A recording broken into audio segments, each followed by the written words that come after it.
تو جتنے بھی ہیومنزم والے آپ کو پوئٹ ملیں گے نا، ان کی پوئٹری میں آپ کو گلوم اور ڈپریشن نظر آئے گی، کیونکہ ظاہر ہے الٹیمیٹلی پرپز، میں نے آپ کو بتایا پلین نے کریش ہونا ہے، جب ہم اس پلین پہ ہیں اس نے کریش ہو جانا ہے، تو فائدہ کیا؟ ہم یہاں بیٹھے کیا کر رہے ہیں؟ ہم یہاں پہ کیا ڈسکشنز کر رہے ہیں؟ گھر چلتے ہیں، جب مرنا ہے اور مرنے کے بعد ہے ہی کچھ نہیں، تو پھر یہاں پہ الٹیمیٹ گول کیا ہے؟ کچھ لوگ لکی ہیں، کچھ لوگ ہرٹ ہوں گے، کچھ لوگ کو پین آئے گی، کچھ لوگ پین سے بچ جائیں گے، کچھ لوگ کو جسٹس ملے گا، ہو آر لکی، جن کے پاس بڑے کانٹیکٹس ہیں، پولیس ان کا واقف ہے، کورٹس کے چکر لگاتے ہیں، کورٹس والے ان کے واقف ہیں، کچھ لوگ ہیں ان کو جسٹس کبھی ملے گا، یعنی مر جائیں گے۔ جو بلائنڈ ہے وہ پھر بلائنڈ ہے، مرو، تمہاری اپنی مرضی ہے، تم خود بلائنڈ پیدا ہوئے ہو۔ Natural selection, so called natural selection, کہ یہ تمہارا قصور ہے تم بلائنڈ ہو، ہمارا تو قصور نہیں ہے، تمہارا قصور ہے تم غریب ہو۔ یہ بہت پرانا آرگومنٹ ہے کیپٹلسٹ کا، کہ غریب کا نقصان ہے، غریب ہے، ہمارا کیا نقصان؟ نیچرل سلیکشن میں اوپر نہیں آیا، سروائیول آف دا فٹسٹ میں وہ اس چین میں اوپر نہیں آ سکا، تو اب ہم کیا کریں؟ ہم غریب کو کیوں کھلائیں؟ اس طرح کی فلاسفیز ہیں۔ ہمارے جو ورلڈ لیڈرز ہیں وہ ان فلاسفیز کے قائل ہیں۔ آنکھیں کھولیں، ہم کس دنیا میں رہ رہے ہیں۔ یہ مت سمجھیں عمر بن الخطاب جیسے لوگ اس وقت دنیا کو کنٹرول کر رہے ہیں۔ جس طرح کے ذہنی مریض اس وقت دنیا کو کنٹرول کر رہے ہیں، وہ ریزلٹس آپ کے سامنے ہیں۔ پوری دنیا کو بے وقوف بنایا ہوا ہے، پوری دنیا کو جھانسا دیا ہوا ہے، وائٹ کالر سلیو بنایا ہوا ہے، کنزیومر بنایا ہوا ہے، پرسنالٹیز ڈسٹروائے کر دی ہیں، تباہ کر دی ہیں۔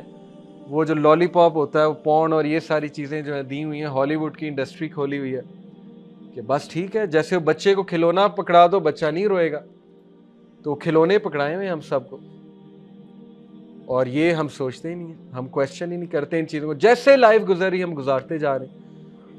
اس وقت گلوبل افیئرس کیا ہے، ہم میں سے کتنوں کو پتا ہے؟ حالات کہاں پہ جا رہے ہیں؟ ہمارا امریکہ کے ساتھ کیا ریلیشن جا رہا ہے، افغانستان میں کیا چل رہا ہے، پیلسٹائن میں جو ہو رہا ہے وہ آپ کے سامنے ہے، سیریا میں جو ہو رہا ہے۔ اگر آپ سمجھتے ہیں یو آر ناٹ نیکسٹ، تو یہ آپ کی بہت بڑی غلط فہمی ہے۔ You are next.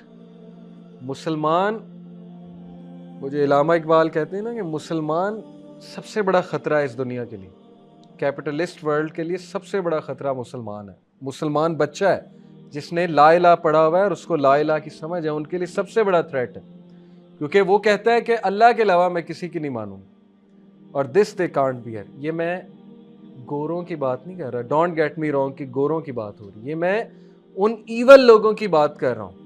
وہ ایول کوئی بھی ہو سکتا ہے، مسلمان میں بھی ہو سکتا ہے، ان میں بھی ہو سکتا ہے، کوئی بھی وہ ورلڈ لیڈر ہو سکتا ہے۔ گورے ہماری طرح کے انسان ہیں، ہیومن بینگز ہیں، بردرز ان ہیومینٹی ہیں، ان تک بھی میسج پہنچانا ہے، ان کو بھی ان پلگ کرنا ہے۔ تو میں آپ کو تھوڑا سا نا ریزلٹ دکھا رہا ہوں کہ اس وقت گاڈ کو ایکویژن سے ہم نے آؤٹ کیا ہے، تو پھر آ جاؤ، پھر نیچرلزم کی طرف آ جاؤ، سروائیول آف دا فٹسٹ کی طرف آ جاؤ، نیچرل سلیکشن کی طرف آ جاؤ۔ پھر ہٹلر ٹھیک تھا، پھر human rights doesn't make sense, پھر ہیومن رائٹس کی کیا ضرورت ہے؟ جب آپ ایٹمز اینڈ مالیکیولز ہیں، ہر چیز بائی چانس ہو رہی ہے، پھر ہونے دیں۔ غریب پہ ظلم ہو رہا ہے، وہ بھی بائی چانس ہے۔ اگر میں ایک بندے کو شوٹ کر دیتا ہوں وہ بھی بائی چانس ہے، وہ میں نے بائی ول تو نہیں کیا، وہ تو نیچرل سلیکشن میں اور ایوولوشن میں میرے سیلز نے مجھے مجبور کر دیا، میں نے ایک کو شوٹ کر دیا، تو اب مجھے جیل میں کیوں بند کرنا ہے؟ اوکے، سو یہ اتنی کھچڑی اس وقت پکی ہوئی ہے، اتنی کھچڑی پکی ہوئی ہے کہ ہمارے جو لاز ایگزسٹ کر رہے ہیں وہ کہاں سے آئے، ان کا بیسس کیا ہے۔ تو یہ ساری جو میں نے آپ کو چیزیں بتائی نا، naturalism, moral relativism, deism, تھیزم، atheism, اس وقت ہیومنزم اور پوسٹ ماڈرنزم کے بعد جو فلسفے آئے ہیں، پروگریسو لبرلزم، اتنی کنفیوزڈ ہے انسانیت۔ پوسٹ ماڈرنزم کو آپ پڑھیں گے آپ کو ہنسی آئے گی، آپ کانوں کو ہاتھ لگائیں گے، کن چکروں میں پڑ گئے ہیں لوگ، کیسی کیسی ڈسکشنز اوپن کر دی، کیسی کیسی ڈیبیٹس اوپن کر دی ہیں لوگوں نے، کن کن رائٹس کی بات ہو رہی ہے۔ ابھی نیکسٹ رائٹس وہ آنے والے ہیں، وہ میں نام نہیں لینا چاہتا، ابھی تو خیر LGBT چل رہا ہے، ابھی نیکسٹ ایک اور لیول آنے والا ہے، آپ دیکھ لیں گے وہ لیول کیا آنے والا ہے۔